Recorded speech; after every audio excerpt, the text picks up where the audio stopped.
وأوجدنا دت كنا وأوجدنا كل يبقى فيديو هنا والله هي جول كل تيدي كل يبقى وحول بوالوجد عدانا بتلان كل يبقى إلى صوماليا كم النقطة بأمالنا aad ka u dhaliilay oo run ahaantii u muuqday maayarka caasimadda wuxuu ahaa maayarku maalintii uu sheekhu xanuunsaday waqtiyada ka mid oo aynu wada ogeyn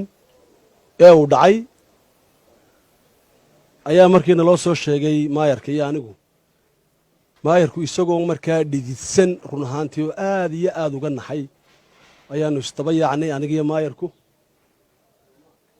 iyadoon ilaahay iyo labadayada uun mooyee cid kale ogeyn ayaanu degdeg u soo habaynay laba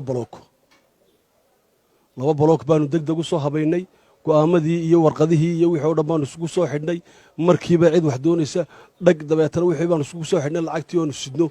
ayaanu diyaaradda sheekha saarnay alxamdulilaahi rabbilcaalamiin caafimaadkiisa waxaanu isleenahay qayb baa ka tihiin waa golaha deegaanka ee qashinka qaadi kari waaye kuwa caafimaadkiisa isaga qaybta ka ahi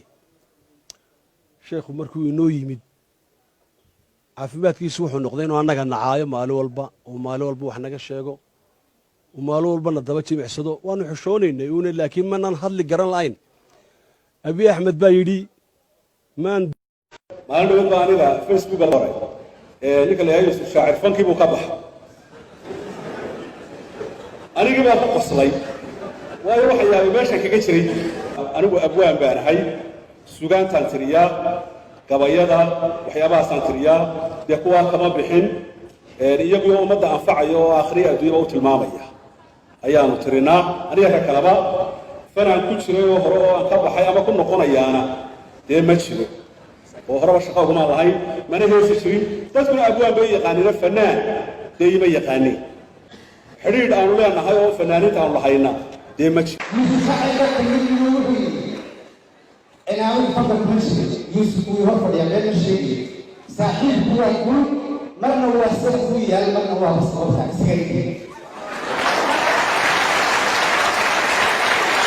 بس طبعا يقول لي على الوجه أبا يجي رصاص الكل يقول له فضل كل يا كل shanta sano ballanqaadka iyagii xukuumaddan waxaan ku wari inta ugu badnayd 158 way naga dhamaan labada sano waa faakahaysi iyo waxa weeyaan iyo wixii kale ee qarankan aan u ballanqaaday de mas'uuliyad baa laga saaranayo ilaa waxa halkan ku qoran maaha xukuumaddan waxay hirgelinaysaa dalkan waxa weey masiiro waaweyn inaanu gaarsino waxa weey beesha caalamka oo kamid noqdaan nootaal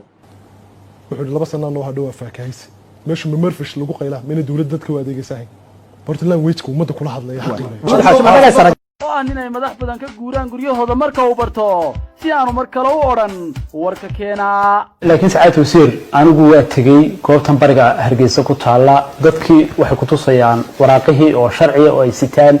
oo dawladdu siisay oo ay dhulkan ku milkiyayaan qaar way iibsadeen qaarna iyaga horu lahaa oo loo sharciyay